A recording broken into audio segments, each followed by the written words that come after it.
আজকের এই ক্লাসে আমি বিভিন্ন গ্রাফ দেখে অন টু ফাংশন বা ইনটু ফাংশন বা অন টু ইনটু ম্যাপিং কীভাবে চিনব। তো এমসিকিউ যে বিভিন্ন কোশ্চেন থাকে সেগুলোতে বিভিন্ন গ্রাফ ড্র করে দেয়, তো সেখান থেকে কোশ্চেন করে যে এটা ম্যাপিংটা কী ম্যাপিং হবে, অন টু দুটোই না ইনটু। তো এগুলি আমরা প্রায় গুলিয়ে ফেলি। আমরা ম্যাথমেটিক্যাল ব্যাকগ্রাউন্ড যেমন যে ফর্মুলাগুলো আছে অন টুর জন্য সেগুলো করে অভ্যস্ত, কিন্তু গ্রাফ দেখে যে করার টেন্ডেন্সিটা সেটা কিন্তু আমরা খুব একটা সে ব্যাপারে পারদর্শী কেউ থাকি না। তার জন্য সেটা আমি কিছুটা নিজের মতো করে লিখেছি যাতে বুঝতে সুবিধা হয়। তো চলো শুরু করি। প্রথমে আমরা অন ফাংশন, যেটাকে বাংলায় ইনজেক্টিভ ম্যাপিং বলা হয়, কীভাবে চিনব। তোমরা পারলে একটা খাতায় নোট করবে এগুলো, ভিডিওটা বিভিন্ন সময় পজ করে আর কি। তো প্রথম যে কন্ডিশনটা সেটা হচ্ছে গ্রাফের উপরে একটি অনুভূমিক রেখা কল্পনা করতে হবে। যদি সেই কাল্পনিক রেখাটি পুরো গ্রাফটিকে সর্বোচ্চ একবার মানে ম্যাক্সিমাম ওয়ান টাইম কাট করে সেখানে, তবে সেটাকে আমরা ওয়ান বা এক বলব। আপাতত এই দুটি কন্ডিশন আমি লিখেছি, আর দু একটা আছে সেটা দরকার নেই, আপাতত দুটো মনে রাখলে হবে। তো একটা আমি যদি এক্সাম্পল নিই যে ওয়াই কোড এক্স সরল লেখা যেন মূল বিন্দুগামী হয়। তো এখান থেকে আমরা একটা ভার্টিক্যাল লাইন যদি ড্র করবো, অনুভূমিক রেখা মানে ভার্টিক্যাল না, হরাইজন্টাল লাইন যদি ড্র করি, তাহলে সর্বোচ্চ দেখো একটা বিন্দুতে এখানে টাচ করছে, সর্বোচ্চ একটা বিন্দুতে টাচ করবে, একবার কাটছে। তাহলে এটা কিন্তু একটা ওয়ান বা ইনজেক্টিভ ম্যাপিং। এইটার ক্ষেত্রে কী হবে দেখো, y equal to x square আছে, এটা প্যারাবোলার ইকুয়েশন, ইউ এর মতন শেপ হয়, জানো ক্লাস 11-এ করেছো। এটা দেখো আমি যদি একটা হরাইজন্টাল ড্র করি তাহলে কিন্তু দুটি বিন্দুতে টাচ করছে বা দুটো বিন্দুতে কাট করছে, এটা কিন্তু ওয়ান ম্যাপিং হবে না। দেখো ক্লিয়ার কি না? আবারও বলছি, যে লাইনটা, যে কাল্পনিক রেখাটা ড্র করতে হবে সেটা কিন্তু সর্বোচ্চ একবার, এবং সেটা অবশ্যই অনুভূমিক রেখা হতে হবে। অনুভূমিক মানে হচ্ছে হরাইজন্টাল এইরকম, আর ভার্টিক্যাল মানে হচ্ছে উলম্ব। এই দুটো জিনিস যাতে গুলিয়ে না যায়। আশা করি ওয়ানটা তাহলে ক্লিয়ার করতে পেরেছি। নেক্সট অন টু ফাংশন, যেটাকে আরেকটা নাম হচ্ছে সার্জেক্টিভ বলা হয়। তো সেটা চেনার উপায় কি? প্রদত্ত গ্রাফটির ওয়াই অ্যাক্সিসের নিচ থেকে উপরে কতখানি জায়গা জুড়ে আছে তার লক্ষ্য করে রাখতে হবে আর কি। গ্রাফটি যদি ওয়াই অ্যাক্সিসের নিচে উপরে পুরোটা জায়গা জুড়ে বিস্তৃত থাকে, অর্থাৎ অসীম পর্যন্ত ছড়িয়ে থাকে, বা মাইনাস ইনফিনিটি থেকে প্লাস ইনফিনিটি থাকে, তবে সেটা অন টু। পরিষ্কার কথা, সেই গ্রাফটা পুরোটা অংশ জুড়ে থাকবে ওয়াই অ্যাক্সিসের নিচে।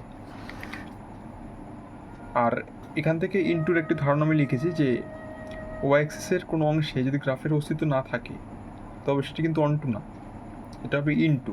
আমি ইনটু নিয়ে পরের পেজে আরও ডিসকাস করছি, আপাতত এটা মাথায় রাখতে হবে না, অন টু নিয়ে থাকো। এটা অন টু হবে। দেখো কেন অন টু হবে, ওয়াই ইকুয়াল টু এক্স আর কি।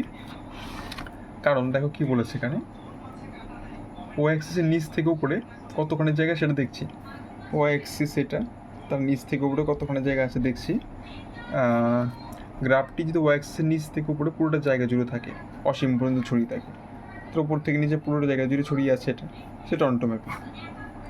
এই ডেফিনেশনগুলো তো মনে রাখতে হবে, নাহলে কিন্তু তুমি শর্টে যখন ডায়াগ্রাম বা ফিগার দেওয়া থাকবে এমসিকিউতে, তুমি আইডেন্টিফিকেশন করতে পারবে না। এটা কি হবে দেখো, আমি আপাতত দুটো এক্সাম্পল নিয়েই কনসিডার করেছি এখানে, পরীক্ষা এরকমই থাকে, কিন্তু তুমি পরীক্ষা করতে গেলে এই ডেফিনেশনগুলো তো মনে রাখতে হবে। আচ্ছা, y equal to x square, একটা প্যারাবোলা নিয়েছে, এটা কিন্তু অন টু হবে না, কারণ দেখো ওয়াই অ্যাক্সিসের নিচে আমি x square equal to y মানে রিয়াল ভ্যালুর জন্য হবে, কারণ রুট ওভার নেগেটিভ করলে তো হবে না সেখানে, নিচের অংশটা তাহলে ফাঁকা থাকছে সেখানে, কারণ পজিটিভ ভ্যালু রিয়াল নাম্বারের জন্য করছি, রিয়াল নাম্বারস নাহলে তো রুটের মতো নেগেটিভ হয়ে যাবে। তাহলে এইটা কিন্তু অন টু হবে না, কারণ কী বলেছে, ওয়াই অ্যাক্সিসের কোনো অংশে যদি গ্রাফের অস্তিত্ব না থাকে সেক্ষেত্রে সেটা অস্তিত্ব থাকে মানে অন টু হচ্ছে না। তাহলে এটা তো ওয়াই অ্যাক্সিসের নিচে তোমার জাস্ট এইটুকু জায়গা মিলে আইডেন্টিফিকেশন তুমি দেখতে পাচ্ছ, নিচে কিন্তু থাকছে না। আর আমি কি বলেছিলাম, পুরো অংশ জুড়ে থাকবে, কিন্তু ওয়াই অ্যাক্সিসের নিচে পুরো অংশ জুড়ে থাকতে হবে। এখানে ওয়াই অ্যাক্সিসের নিচে পুরো অংশ জুড়ে কোথায় আছে?